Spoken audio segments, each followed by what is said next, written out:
era, it's deja vu all over again. It's the 26th day of the shutdown, and for the 26th day in a row, Democrats are refusing to seriously engage with the president to get the government reopened.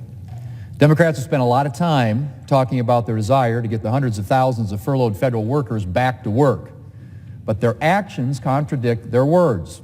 The only way for the government to reopen is for both sides to come to the table and compromise. But Democrats are absolutely refusing to consider any concession. Their position is my way or the highway. Unfortunately, that's not the way things work in the real world. When you have two groups with diametrically opposed positions, both sides have to give a little if they're ever going to get anything done. The White House has a strongly held position on this issue, but it has also made it clear that it's willing to be flexible and to negotiate with Democrats. But Democrats don't share that willingness, and their refusal to negotiate is victimizing the very workers that they claim that they want to protect. Senate Democrats' latest attempt to distract from Democrats' refusal to negotiate is to push for votes on House-passed legislation on reopening the government. But as Democrats know very well, these votes would be meaningless because this is not legislation that the president's going to sign. Indeed, before Christmas, the Democrat leader here in the Senate stated, and I quote, "The president must publicly support and say he will sign an agreement before it gets a vote in either chamber," end quote. That from the Democrat leader as recently as just a few weeks ago. Well, there's no point in spending time taking up a bill that hasn't received agreement from all parties. We know that, Mr. President, and the Democrats know that as well.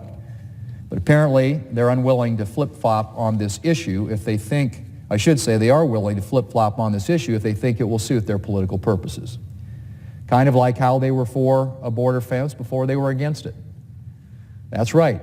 In 2006, the Democrat leader and the ranking member of the Senate Judiciary Committee voted for legislation to authorize a border fence.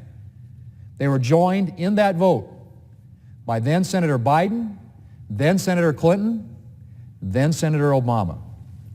In 2013, every Senate Democrat supported legislation requiring the completion of a 700-mile fence along our southern border. In 2009, the Democrat leader praised border fencing as a border security accomplishment. So what's changed, Mr. President?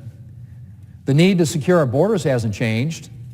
The effectiveness of barriers hasn't changed. That's been well documented.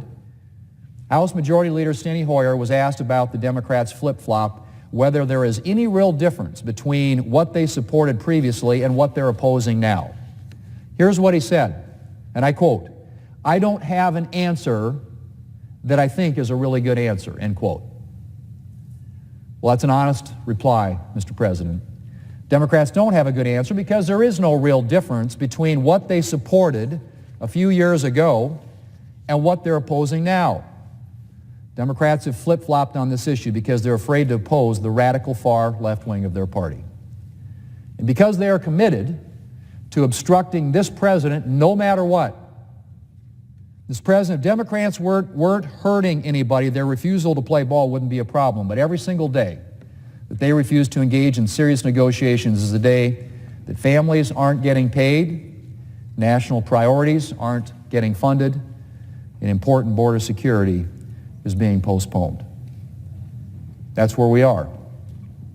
Mr. President, I urge my colleagues to rethink their obstruction and to work with the President to get the government reopened and federal workers back to work and funding for that critical and important priority of ensuring that we have a secure southern border.